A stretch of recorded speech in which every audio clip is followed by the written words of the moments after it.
Broiler মুরগি তো আমরা অনেকভাবেই রান্না করি, কেউ বা কষিয়ে রান্না করি, কেউ বা ভাজি করে রান্না করি। তো আজকে আমি একটু অন্যভাবে রান্না করব। আসসালামু আলাইকুম, কেমন আছেন সবাই? আশা করি সবাই অনেক বেশি ভালো আছেন। আমিও আল্লাহর রহমতে অনেক বেশি ভালো আছি। দেখুন আমার রান্নাঘরের অবস্থা। যদিও আমি রান্নাঘরে রান্না করি না, আমার হচ্ছে ওপেন রান্নাঘর, মানে একদম ডাইনিংয়ের সাথেই হচ্ছে চুলা টুলা সেট করা, তো সেখানেই আমি রান্না করি। তো এই যে আমি প্রথমে হচ্ছে পানিটা ফুটিয়ে নিয়েছিলাম, সেই ফুটানো পানির মধ্যে আমি লবণ, হলুদ, ঝালের গুঁড়ো মাখানো মুরগির মাংসটা হচ্ছে দিয়ে দিলাম। আমি কিন্তু এটা সেদ্ধ করব না, আমি জাস্ট ফুটানো গরম পানি দিয়ে কয়েকবার নেড়ে চেড়ে এটাকে হচ্ছে আমি ঝরিয়ে নেব পানিটা। আর মাংসটাকে কিন্তু আমি অনেকক্ষণ ধরে লবণ হলুদ মেখে রেখেছিলাম, তার মধ্যে সামান্য শুকনো ঝালের গুঁড়োও দিয়েছিলাম। তো ওটাকে পানি ঝরিয়ে আমি এক সাইডে রেখে আমি এই যে কড়াইতে তেল নিয়ে নিলাম। এখানে কিন্তু আমি বেশ পরিমাণে তেল নিয়ে নিয়েছি, প্রায় 300 গ্রামের মতো তেল আছে এখানে। তার মধ্যে আমি পেঁয়াজ কুচি দিয়ে দিলাম, পেঁয়াজটাকে একদম লাল লাল করে ভেজে নেব। আসলে অন্যরকম রান্না বলতে আমি হচ্ছে প্রথমে যে মাংসটাকে হচ্ছে ফুটানো পানি দিয়ে ধুয়ে নিয়েছি, ওটাই হচ্ছে এর স্পেশালিটি। কারণ আমি এভাবে রান্না করা খেয়েছি এক জায়গায়, তো ভাবলাম আজকে নিজেও করে ফেলি।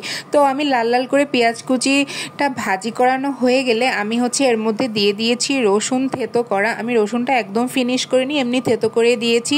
তার মধ্যে জিরা বাটা, আদা বাটা, গরম মশলা বাটা, তারপর বেশ খানিকটা পরিমাণ শুকনো ঝালের গুঁড়ো দিয়ে এই মশলাটাকে সুন্দর করে ভাজা ভাজা করে ফেলবো। আমি কিন্তু এখানে বেশিরভাগই হচ্ছে গুঁড়ো মশলা ইউজ করেছি, বাটা মশলা খুব কম ইউজ করেছি, কারণ আমার রান্নাটা হবে অনেক স্পাইসি আর হচ্ছে একদম তেল তেল করে রান্না করব। কোনো ওই যে প্যারা প্যারা ঝোল হয় না, ওরকম হবে না। কারণ এইভাবে খেতে কিন্তু দারুণ লেগেছিল আমার। আমি আমার একটা চাচির বাসায় এরকম খেয়েছিলাম, খুবই মজা লেগেছিল। তো আমি চাচির কাছ থেকে শুনে এসেছিলাম যে ব্রয়লার মুরগি এভাবে রান্না করা আমি খেতে চাই। তো আমার চাচি আমাকে বলেছিল যে এভাবে রান্না করেছি আমি, তো তারটা দেখে আমি আজকে রান্না করছি। তারপর এর মধ্যে আমি ধনিয়া গুঁড়ো, জিরা গুঁড়ো, গরম মশলা গুঁড়ো দিয়ে আমি এর মধ্যে মুরগির মাংসটুকু দিয়ে দিলাম। তো মাংস দেওয়ার পরে এটাকে ভালো করে কষিয়ে নিলাম। তো মাংসের মধ্যে যে মুরগির কলিজাটা থাকে ওটা একটু উঠিয়ে নিলাম, কারণ কষাতে গেলে ওটা একদম ভেঙে চুরে চুরমার হয়ে যাবে। তার জন্য আমি ওগুলোকে উঠিয়ে আমি ভালো করে মাংসটাকে কষিয়ে নিব। কালারটা দেখেন, জাস্ট অসম হয়েছে না কালারটা?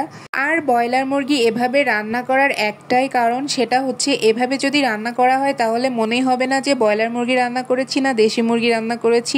মানে মাংসগুলো এত শক্ত শক্ত থাকে, পুরা দেশি মুরগির মতো, কখনো ভেঙে যায় না। মাংস অনেক সুন্দর হয় এভাবে রান্না করলে। তো তার মধ্যে আমি দিয়ে দিলাম কেটে রাখা আলু, কাঁঠালের বিচি আর হচ্ছে চুই ঝাল দিয়ে এরপর খানিকক্ষণ আমি কষাবো খুব সুন্দরভাবে। আস্তে আস্তে জালে আমি এটাকে একদম কষিয়ে পুরো একদম ভাজা ভাজা করে ফেলবো। আর মাংস যত কষানো হয় আপনারা সবাই জানেন মাংস খেতে অনেক বেশি ভালো লাগে। তারপর আমি কয়টা রসুনের কোয়া অ্যাড করে দিলাম। এটা দিলেও পারেন, না দিলেও পারেন, কিন্তু রসুনের একটা স্মেল আসে, এই জন্য আমার খুব ভালো লাগে। এই জন্য মাঝ পর্যায়ে আমি কয়টা কোয়া এভাবে দিয়ে দিই। আমার শাশুড়ি ব্রয়লার মুরগি খেতেই চায় না, কিন্তু আমাদের বাসার যে বাচ্চাগুলো আছে তারা সবাই ব্রয়লার মুরগি অনেক বেশি পছন্দ করে। যাই হোক, কথা বলার মধ্যে আমি কিন্তু গরম মশলার গুঁড়ো দিয়ে দিয়েছি আর একটু ধনিয়ার গুঁড়ো দিয়ে দিয়েছি এর মধ্যে। তো যাই বলছিলাম, আমার শাশুড়ি ব্রয়লার মুরগি একদমই খেতে চায় না। তো আমি যখন এভাবে রান্না করে দিয়েছিলাম, সত্যিই সে অনেক বেশি খেয়েছে আর বলেছে আজকের রান্নাটা আসলেই অন্যরকম হয়েছে, অনেক মজা হয়েছে।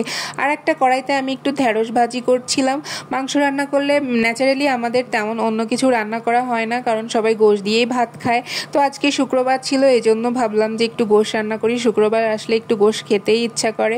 তো গরু মাংস ছিল ফ্রিজে, কিন্তু অনেকদিন ধরে বেশ গরু মাংস খাওয়া হচ্ছে, এই জন্য আজকে আর গরু মাংস রান্না করলাম না, একটু মুরগি এনে সেটাই রান্না করলাম। তো আমি ভালো করে দেখলেনি কষিয়ে আমি এর মধ্যে পর্যাপ্ত পরিমাণ পানি দিয়ে দিয়েছিলাম। এখন পানিটা ফুটে উঠেছে। এরপর এটা একটু পানি কমিয়ে মানে ঝোলটাকে শুকিয়ে আমি এটা নামিয়ে নিব। একটু নামানোর আগে ভাজা জিরে গুঁড়ো, গরম মশলা গুঁড়োটা আমি দিয়ে এটাকে নামিয়ে নিব, এটার আর কোনো কাজ নাই। তো যাই হোক, রান্নাবান্না শেষে খাওয়া দাওয়া করতে চলে এলাম। আর মাংসটা যে এত মজা হয়েছিল, তোমরা যারা রান্না করোনি এভাবে একটু মুরগির মাংসটা সেদ্ধ করে পানি ফেলে দিয়ে, মানে সেদ্ধ না, গরম পানি দিয়ে একটু ভিজিয়ে এটা রান্না করবে, মানে খুবই ভালো হয়। একদম মানে একটার সাথে একটা মাংস একদম ছাড়া ছাড়া, মানে একদম দেশি মুরগির মতো, খুবই মজা হয়েছিল। আর মাংসটা এত মনে হচ্ছিল আমি ভেজে নিয়েছি কড়া, কিন্তু না, দেখো কত সুন্দরভাবে হয়েছিল। তো আজকের ভিডিওটা এ পর্যন্ত। সবাই ভালো থেকো, সুস্থ থেকো, আমার জন্য দোয়া করো। আল্লাহ হাফেজ।